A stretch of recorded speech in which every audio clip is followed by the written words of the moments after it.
Un citoyen doit arrêter d'avoir le premier réflexe de prendre sa voiture, parce qu'il y a beaucoup d'autres manières de faire.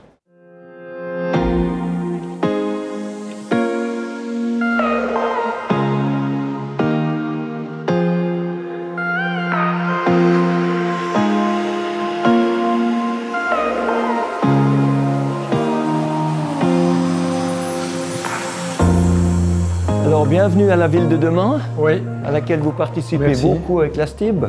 Oui, tout à fait. Et on est très content de participer d'ailleurs.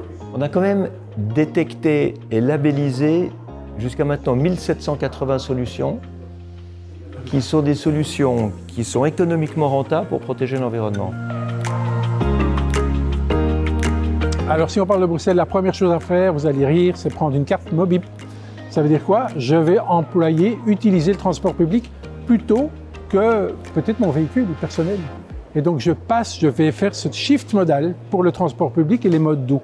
Donc la carte Mobip, c'est un peu ce signe-là, je prends le transport public. Dans une ville durable, il y a la question de la construction, il y a la question de l'habitat, il y a la question de l'eau, des déchets, de l'énergie et de la mobilité. Ça en fait partie et c'est absolument primordial. Alors les transports publics ne sont pas l'unique solution de mobilité, mais ils sont une très importante solution de mobilité, d'autant plus qu'ils sont durables. Alors les autres solutions durables aussi sont par exemple le vélo, la marche à pied qu'on oublie, qui est fondamentale, et puis d'autres modes qu'on ne connaît pas encore et qui vont apparaître. Je pense qu'il faut que les transports publics soient généralisés avec une vraie couverture de la surface. Il faut qu'il soit forcément avec de l'énergie renouvelable. Il faut que ce soit facile de savoir lesquels prendre. Et il faut que ce soit extrêmement facile de prendre son billet. Donc par exemple directement la carte de crédit quand on entre dans le tram, le bus ou le métro. Si on a ça, la voiture ne sera plus compétitive comme elle l'est aujourd'hui. Alors là, il y a quelque chose qu'il faut voir et qui vous donne totalement raison dans votre réseau de transport public. Toute cette horreur-là, de petites particules de suie, c'est ce qu'on a retiré en 2 semaines d'un parking public avec des moteurs à combustion. Nous devons électrifier notre flotte pour 2035, c'est 800 bus. Et on est parti dans l'aventure, mais c'est un coût phénoménal. Pour avoir la même flotte, la même capacité, le même service, ça va coûter 1 milliard d'euros.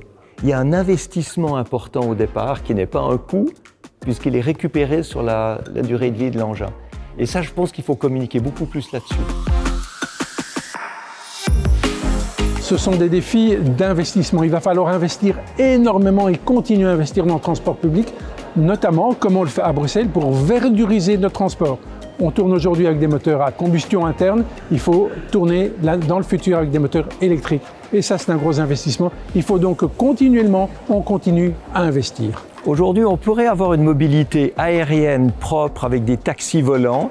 La technologie existe. Ce qui bloque encore, c'est la régulation. Comment est-ce qu'on arrivera à avoir des petits engins volants partout? Et ça, on n'y est encore pas du tout. Et le cœur de la mobilité de demain, c'est le transport public et les modes doux, le vélo et la marche.